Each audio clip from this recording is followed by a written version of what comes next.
Bonsoir à tous et à toutes, bienvenue sur MDC TV. Merci de nous rejoindre dans cette émission Voix de l'étudiant, Voix de l'élite. Aujourd'hui, à mes côtés, je reçois un jeune intellectuel de la diaspora africaine, né en 1982 à Ziguinchor, au sud du Sénégal. Il a effectué ses études primaires, secondaires et lycée à Bignona, dans la région des Ziguinchor. Il obtient en 2008 sa licence. Par la suite, en 2009, sa maîtrise à l'université Cheikh Anta Diop de Dakar. M. Kamara Keba a obtenu un certificat de l'enseignement en 2009 également, avant d'être enseignant pendant 5 ans où il a occupé plusieurs fonctions. Il a bénéficié d'une bourse de l'Union européenne appelée Erasmus Mundus pour poursuivre dans le cadre de sa formation un master 1 en philosophie à l'université de Lille 3, où il obtient en 2011-2012 son master avant de continuer par la suite en 2013 en master 2, où il a également décroché son diplôme de Master 2. D'ailleurs, pour faire un rappel sur les thématiques de ces différents masters, il a soutenu un Master 1 sur Claude Bernard et le déterminisme expérimental, puis un Master 2 en 2013 sur John Searle et le naturalisme biologique, et cumulativement en sciences de l'éducation à Lille 3 sur la Banque mondiale et l'éducation au Sénégal, l'orientation néolibérale de l'éducation et la lutte contre la pauvreté. Dans son projet actuel, M. Kamara Keba est en train de préparer son PhD qui a pour thème, sujet, le déterminisme néobiologique et la liberté. Bonjour M. Kamara Keba. Bonjour.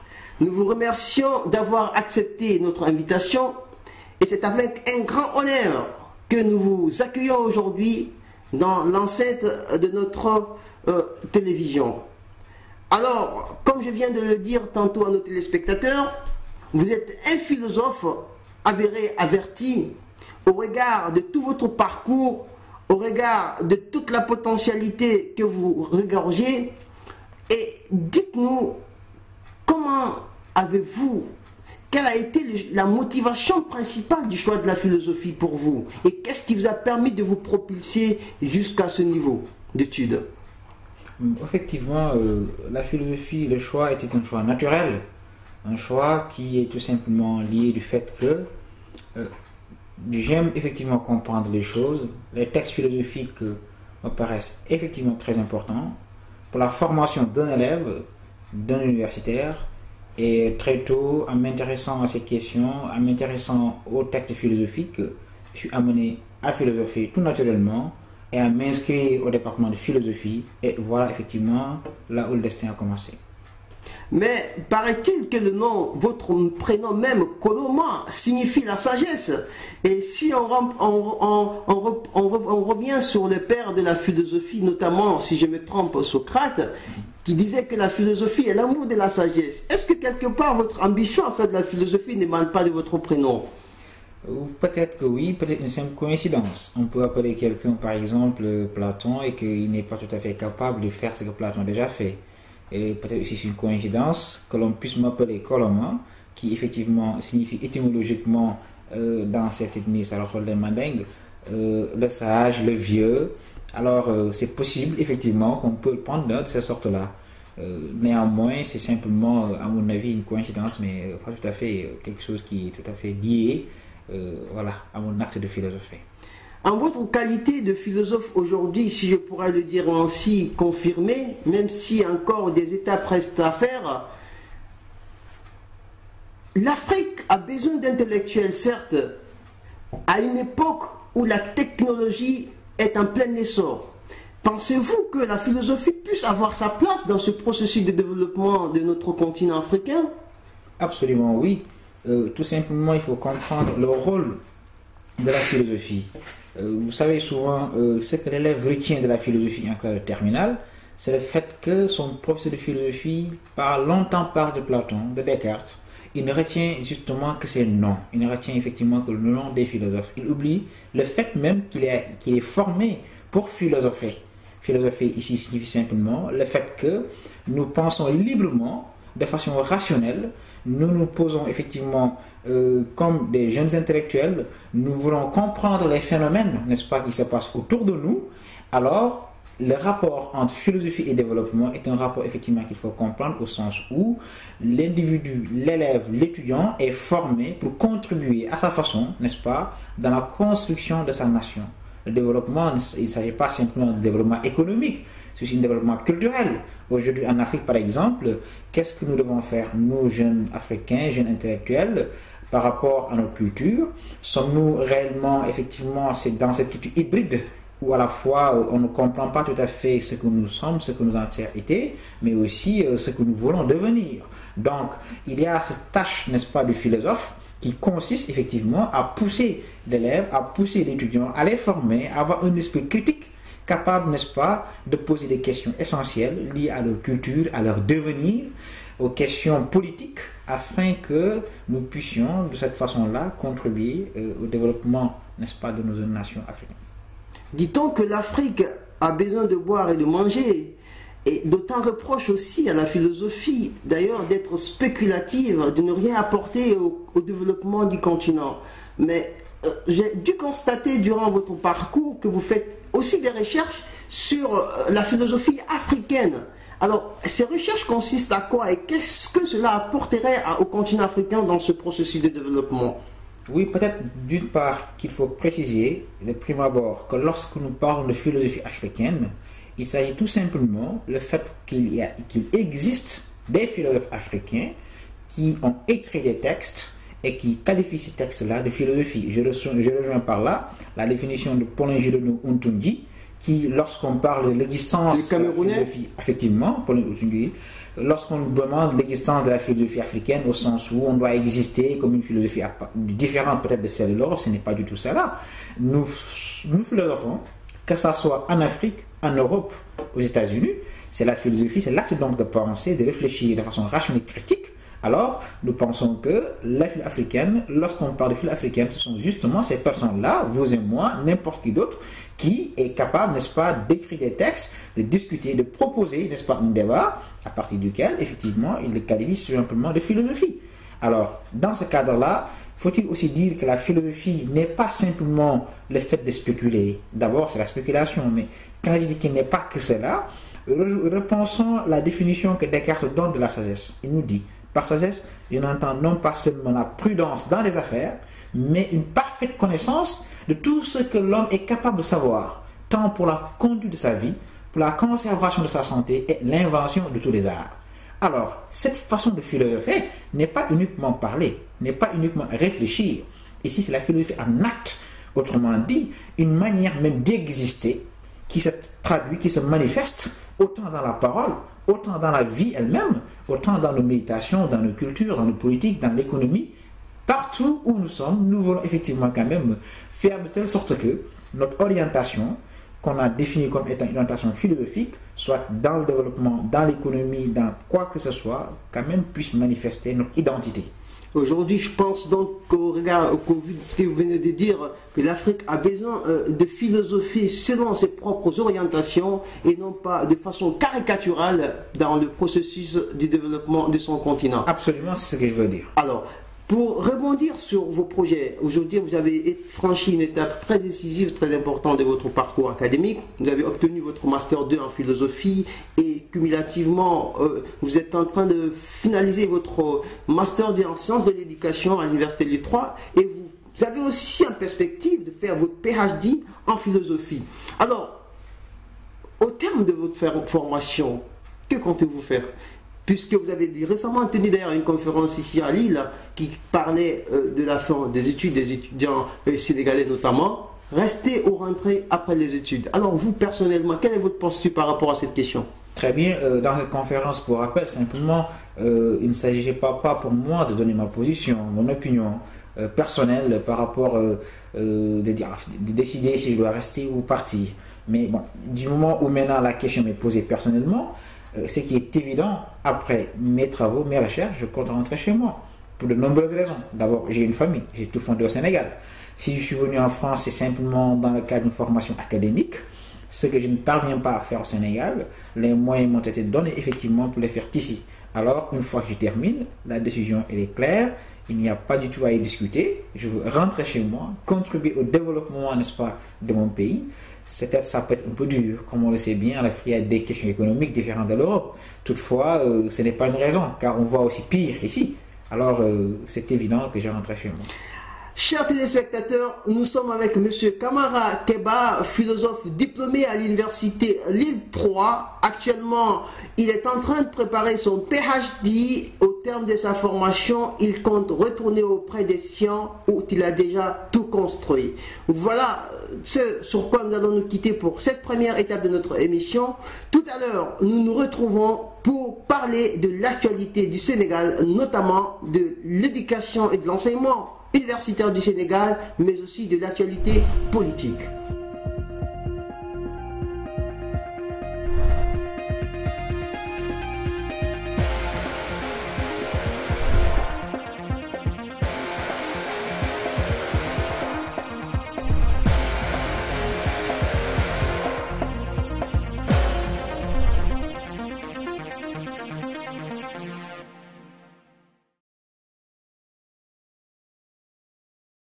On se retrouve dans la deuxième partie de notre émission. Encore une fois, nous sommes avec M. Kamara Keba, philosophe diplômé à l'université Lille 3 en Master 2. Alors, M. Kamara Keba, vous avez été enseignant de 2008 en 2011, oui. 5 ans avant que vous ne veniez en France. Aujourd'hui, le Sénégal traverse une actualité, disons, relative à l'éducation, notamment à l'enseignement supérieur. Selon laquelle actualité il y a un déficit lié au manque d'infrastructures, un déficit lié à la perte de l'image de marque des universités africaines. Quelle lecture faites-vous de cette situation, en même temps en votre qualité bien sûr d'étudiant en sciences de l'éducation? Oui, peut-être qu'il faut préciser que le problème de l'université de Dakar, l'UCAD, est un problème plus ou moins visible dans toute l'Afrique subsaharienne. Ce n'est pas uniquement le cas de Dakar. S'il faut prendre d'abord un cas général, c'est que les universités africaines n'ont pas bien démarré parce qu'ils ont commencé justement après la décolonisation, donc dans les centres même, n'est-ce pas, des universités françaises, les politiques éducatives n'ont pas été effectivement bien ficelées. Ceci est un grand danger. Aujourd'hui, alors on voit qu'il y a à la fois un pléthore d'étudiants ils sont très nombreux, des facultés quand même qui ne sont pas du tout qui ne respectent pas, je peux dire, les normes académiques contemporaines. Il y a donc problème d'infrastructure, problème de professeurs, problème même, n'est-ce pas, de matériel. Donc, le problème finalement nous pousse à dire même que c'est une sorte de crise au niveau de l'enseignement supérieur. Au Sénégal, justement, il y a eu une commission ad hoc qui a été pilotée par le professeur Bachir Diagne. Et dans cette commission, il s'agit simplement de faire des propositions afin que l'enseignement supérieur, des universités sénégalaises, notamment l'UCAD, puisse retrouver cette marque de qualité. Toutefois, je précise même que dans cette commission, les résultats, certes, sont très importants parce que ça pousse effectivement à changer, n'est-ce pas, les façons, n'est-ce pas, de faire, les manières, n'est-ce pas, d'agir en université, que ça soit les frais d'inscription, le campus, n'est-ce pas, de l'université de Dakar. Mais le problème se pose surtout au niveau des frais d'inscription. Les étudiants n'ont pas été effectivement consultés. Il y a un grand problème parce que on a envie de changer, mais on change de façon quand même très inquiétante. Tout se passe comme qui dirait, on est pressé d'aller très vite, d'obtenir cette qualité, sans pour autant de concerter les différents acteurs qui sont autour de l'université. Alors, mon opinion est très simple, c'est que nous acceptons effectivement le fait selon lequel on doit changer, on doit rendre compétitive l'Université de Dakar. Toutefois, il faut faire attention aussi à interroger les autres, à faire participer les différents acteurs. Sans cela, on ne peut pas y aller. D'ailleurs, le problème fondamental, c'est qu'on devait commencer cela à partir donc du primaire, autrement dit qu'il puisse y avoir une conférence nationale dans laquelle il y aura donc une représentation à la fois des enseignants du primaire, n'est-ce pas, jusqu'à l'université, des parents d'élèves, des familles, des pères, n'est-ce pas. Donc finalement, tout ceci a manqué, raison pour laquelle il y a cette grande difficulté à Dakar.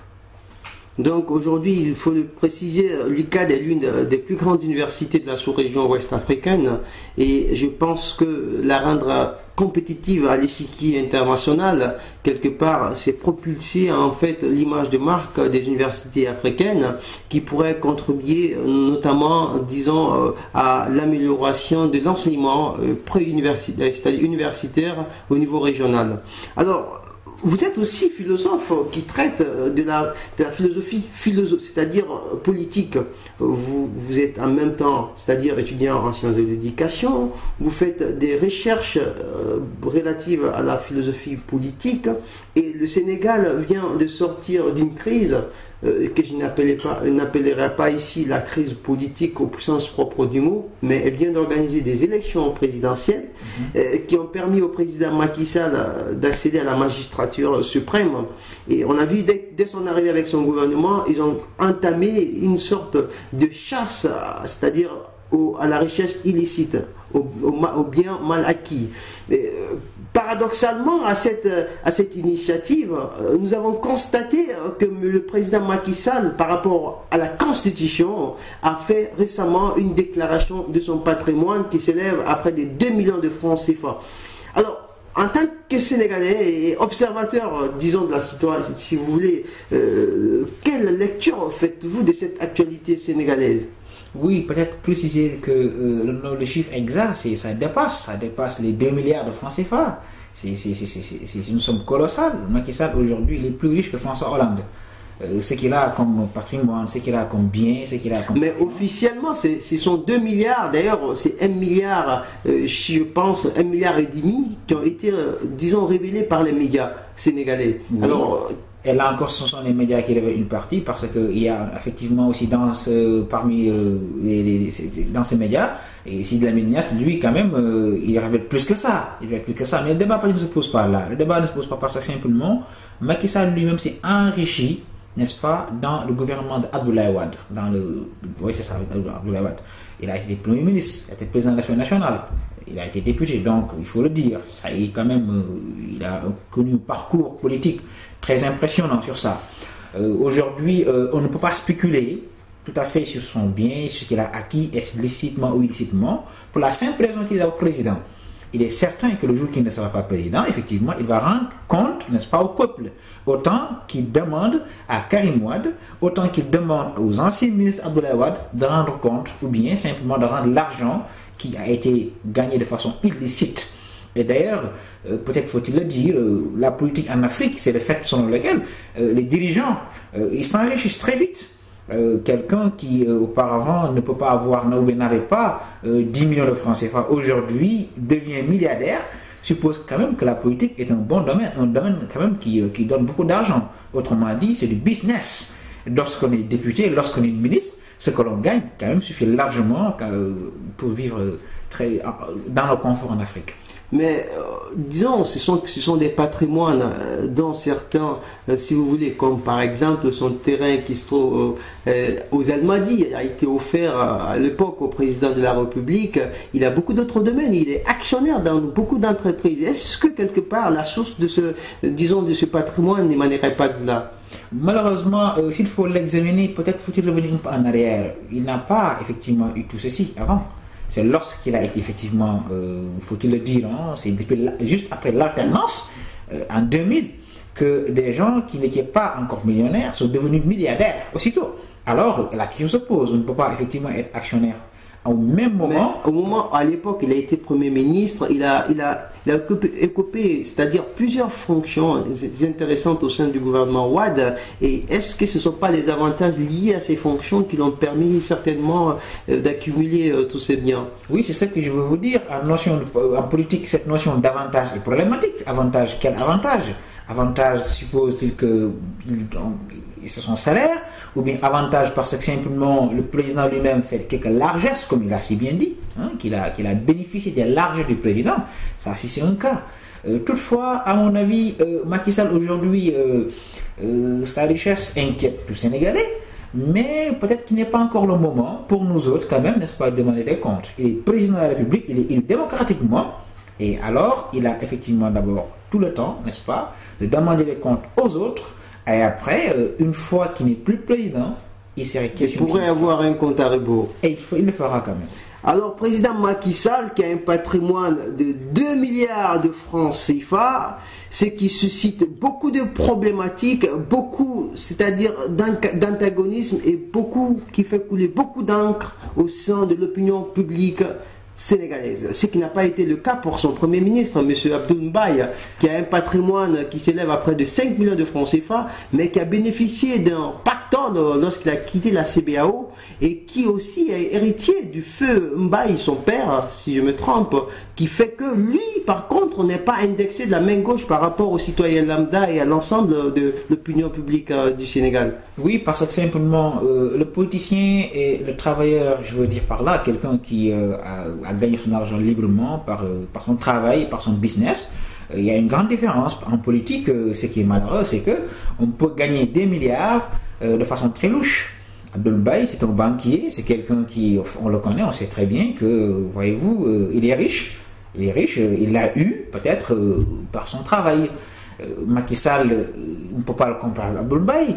Ses fonctions ministérielles, oui, ça paye bien, mais aussi il y a un moment donné où quand même toute interrogation se pose.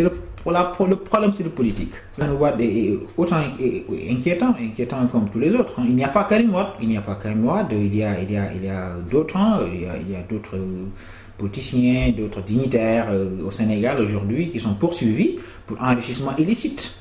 Parce que nous nous inquiétons de la façon dont ils ont eu cet argent-là.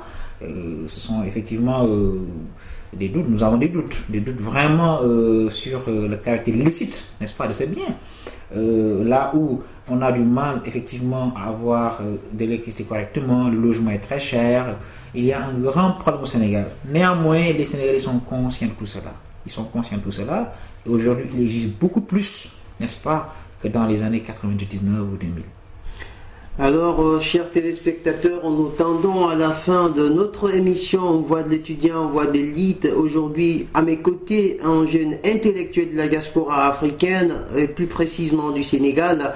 Monsieur Kamara Keba nous a fait l'honneur aujourd'hui d'être ici dans nos locaux. Avant de se quitter, nous nous dirigerons vers notre invité pour qu'il nous dise directement à l'ensemble des téléspectateurs qui nous suivent en ce moment et plus particulièrement aux Africains, si vous voulez aux Sénégalais, votre message, votre sentiment, vos derniers mots directement à nos téléspectateurs. Oui, peut-être mon sentiment, puisqu'on parle de politique, je vais reprendre la pensée de Roger Garaudy, que la politique, si on ne la fait pas, elle nous fera effectivement autrement. Alors je pense qu'il est important pour que mes concitoyens, ensemble, qu'on s'engage, non pas forcément dans les partis politiques, mais que l'on pose des actions concrètes, des actions politiques, c'est-à-dire l'organisation de la société, les engagements que l'on fera dans des associations, afin que le Sénégal de demain puisse être meilleur que celui d'aujourd'hui. Et si le Sénégal de demain est meilleur que celui d'aujourd'hui, cela permettra à l'Afrique tout entière de se propulser, de se développer. Alors, Monsieur Kamara Keba, encore une fois, merci à vous d'avoir accepté notre invitation. Merci beaucoup. Nous espérons vous retrouver très prochainement après votre séjour que vous préparez déjà pour le Sénégal la semaine prochaine et pour débattre d'autres thématiques, d'autres problématiques relatives à votre pays et à l'Afrique tout entière. Ça a été un plaisir pour nous et également pour nos téléspectateurs de vous avoir aujourd'hui dans cette émission Voix de l'étudiant, Voix de l'élite.